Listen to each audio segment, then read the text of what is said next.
As World War II drew to a close, Europe found itself littered with the remnants of a conflict that had spanned 6 brutal years. Among these remnants were thousands of German tanks, iron behemoths once designed to crush opposition, now abandoned in fields, forests, and forgotten corners of the continent. These tanks, symbols of Nazi might, no longer served any military purpose. Their fate, now a far cry from the battlefields where they once ruled, would be determined by a world that was left to pick up the pieces. But what happened to these machines of war? What became of the tanks left behind by a defeated army, with no nation left to claim them and no need for their destructive power? The war's end in 1945 left Europe in chaos. Roads and railways were shattered, entire cities lay in ruins, and economies, already devastated, faced an unprecedented challenge: rebuilding. The industrial might of the Axis powers had been broken, and the Allies now had to manage the surplus of military equipment, much of it obsolete, broken, or simply unwanted. The German tanks, having been part of this machinery of destruction, were no different. But unlike other weapons which could be easily melted down or repurposed, the tanks, massive, immobile, and often heavily damaged, presented a problem of their own. In the immediate aftermath of the war, the tanks left in Europe were seen as an obstacle rather than an asset. Thousands of these vehicles had been abandoned by retreating German forces, either because they were too damaged to repair or because the advancing Allied forces had overwhelmed the units that used them. Some were hastily abandoned in the rush to escape advancing Allied troops. Others simply fell into disrepair as fuel ran out and supplies dwindled. As the Allies surged through the continent, German tanks became an unwanted legacy of the war, standing as silent sentinels on the devastated landscape. These hulking machines, once the pride of Hitler's army, were now just a burden on the land. The sheer number of these tanks was staggering. In the final years of the war, the German army produced more than 50,000 tanks, with models like the Panzer IV, the Panther, and the Tiger among the most well-known. By 1945, these vehicles were scattered across the countryside in nearly every country that had been part of the war. From the rolling fields of France to the ravaged streets of Berlin, tanks were abandoned wherever they had last fought. But even more troubling was the fact that many of these machines were beyond repair.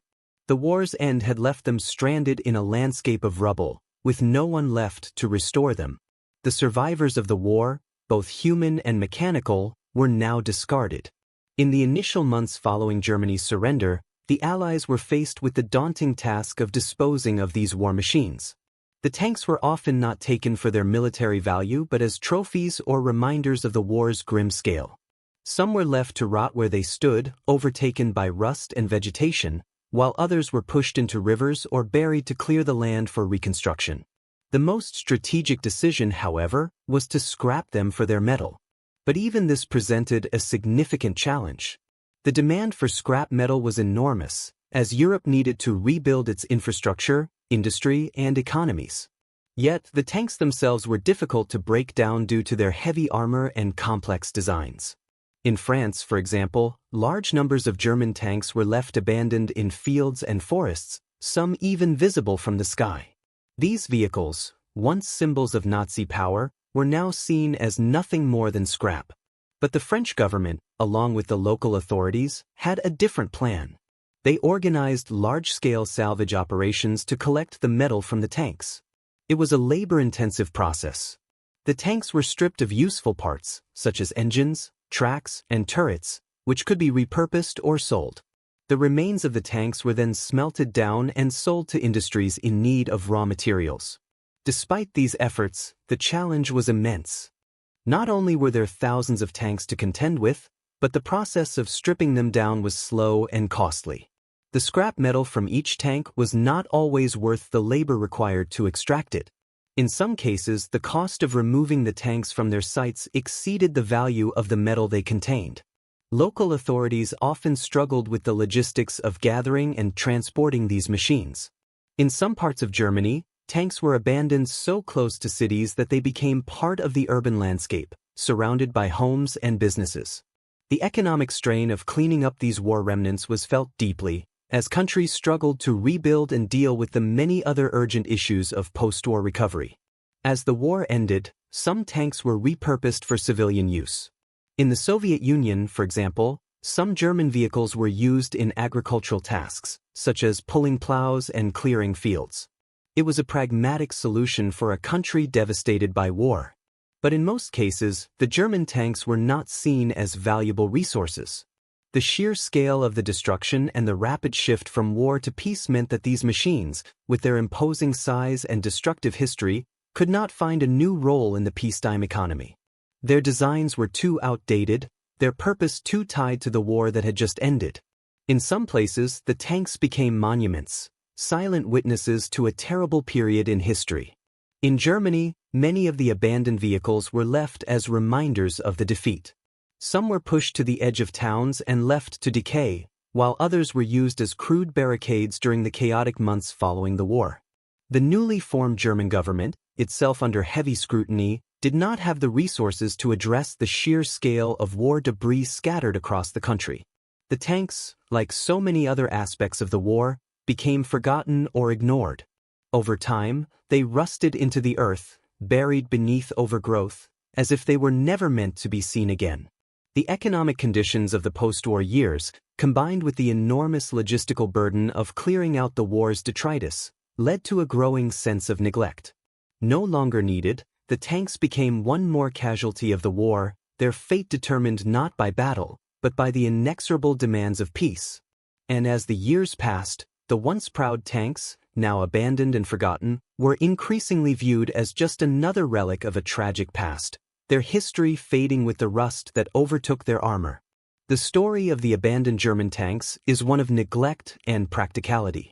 It is a tale of surplus, obsolescence, and the impossibility of finding a place for the detritus of a war that had consumed so much of Europe's energy, resources, and time. But the final fate of these tanks would not be decided by their abandonment alone. The slow dismantling of these war machines, their repurposing for scrap, and their gradual disappearance into history were the first steps in a much larger, more complex story, a story that would unfold in the years to come. The post-war years presented new obstacles and opportunities for the abandoned German tanks strewn across Europe. With Europe in the throes of rebuilding, these war machines, once the terrifying symbols of Nazi might, now became an unwanted burden. Many had been hastily abandoned by the retreating Wehrmacht, and while some had been salvaged, repurposed, or scrapped, a large portion of the tanks remained scattered across the continent. The questions that remained in 1945 were both practical and emotional. What should be done with these hulking reminders of a war that had destroyed so much? Could they be melted down for scrap, or did their very presence hold some historical value? Would they become permanent fixtures on the landscape, part of Europe's painful collective memory? In the immediate aftermath of the war, the Allies had one central goal: rebuilding a continent torn asunder. As the major military powers, the United States, the United Kingdom, the Soviet Union, and France, began to reshape Europe, one of the challenges was dealing with the enormous quantities of wartime debris left in the wake of conflict. The destruction of the war had left entire regions devoid of infrastructure. Roads were impassable, railways were crippled, and factories lay in ruins. More immediately pressing was the fact that Europe needed to restart its economy, and that meant extracting value from whatever materials could be salvaged from the wreckage. In this context, the abandoned German tanks were not just a problem, they were an asset. Their massive bodies, thick with armor, could be turned into scrap metal, an essential material for rebuilding. However, stripping the tanks for scrap was not a simple task. The Allied forces tasked with managing the dismantling of these vehicles quickly realized that the scale of the operation was far larger than they had anticipated. By the time the war had officially ended, an estimated 4,000 German tanks remained scattered across Europe. The majority of these vehicles had been damaged or destroyed, but their hulking remains were still viewed as valuable for their raw materials, especially steel and aluminum. Countries like France, Belgium, and the Netherlands found themselves with hundreds of these war machines scattered across their countryside, often in remote areas where military salvage teams struggled to reach. The process of disassembling them was slow and labor-intensive, made more difficult by the sheer weight and size of the tanks. Each vehicle was essentially a fortress of steel, built to withstand explosive shells and anti-tank fire. Cutting through them required specialized tools and heavy equipment, and in many cases, the cost of dismantling was higher than the value of the scrap itself. The tank salvage operations were an economic necessity, but they were also a symbol of the larger, more complex post-war reality, the burden of history and the need for practical action. In Germany, the situation was particularly difficult. Cities like Berlin, Cologne, and Munich were left in ruins. Roads and bridges had been reduced to rubble, and the prospect of rebuilding seemed insurmountable. In some parts of the country, the tanks were viewed with mixed emotions. On one hand, they were unwanted symbols of the war's devastation. On the other hand, they were potential sources of much-needed material. There were several programs initiated by the Allies to collect scrap metal, and many of these tanks, whether through state-run efforts or through informal, local initiatives, became part of the broader effort to feed Europe's rebuilding industries. Much of the steel extracted from the tanks went into the construction of civilian buildings, infrastructure, and other industries. While many of the tanks were dismantled for scrap, there were still considerable numbers left intact, some of which had been abandoned by German troops in less damaged regions. These tanks, particularly the iconic Panther and Tiger models, became objects of fascination for some. In certain parts of Europe, they were left to slowly deteriorate in the open air, while others were dragged off to be placed on display in public squares or military museums. The Soviet Union, for example, was particularly interested in capturing German technology and studying it for its own military purposes. The Soviet authorities made efforts to salvage any remaining tanks and transport them back to the USSR for examination and reverse engineering. This was particularly true for models like the Tiger II, which represented the pinnacle of German tank design and the most formidable armored vehicle of the war. In some cases, these tanks would be preserved or restored for future generations, though the process was slow. The fate of these machines diverged significantly depending on where they were found. In Eastern Europe, where the tanks had often been abandoned in the wake of the Soviet advance, many were repurposed for local military needs. They were hastily restored, put into service, and sometimes repainted in Soviet colors.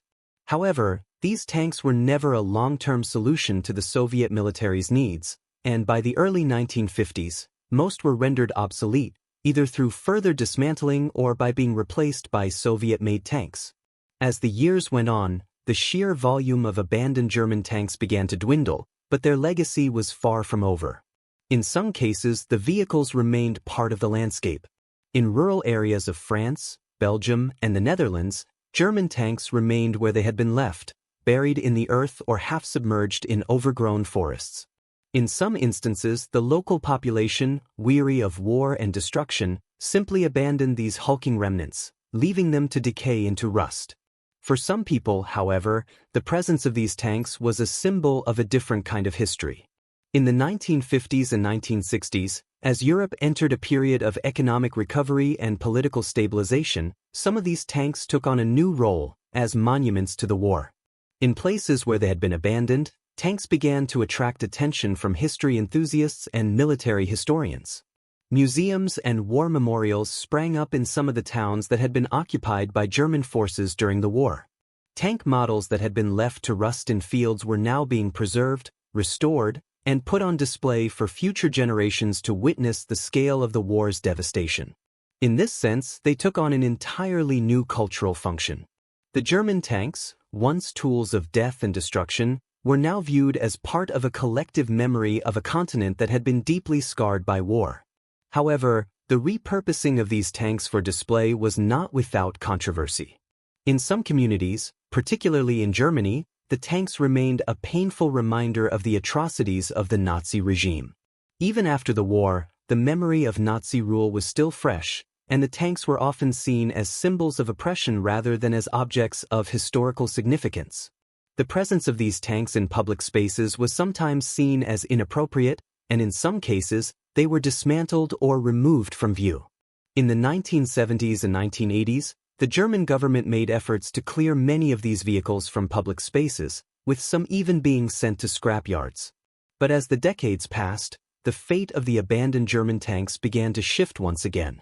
By the 1990s, After the fall of the Berlin Wall and the reunification of Germany, interest in World War II history surged. Museums and war memorials across Europe began to actively seek out and restore these vehicles as a way of preserving the past. The tanks were no longer just reminders of destruction, they became part of the effort to understand the war in its entirety, to learn from it, to remember it, and to ensure that future generations would not forget the sacrifices made and the lessons learned.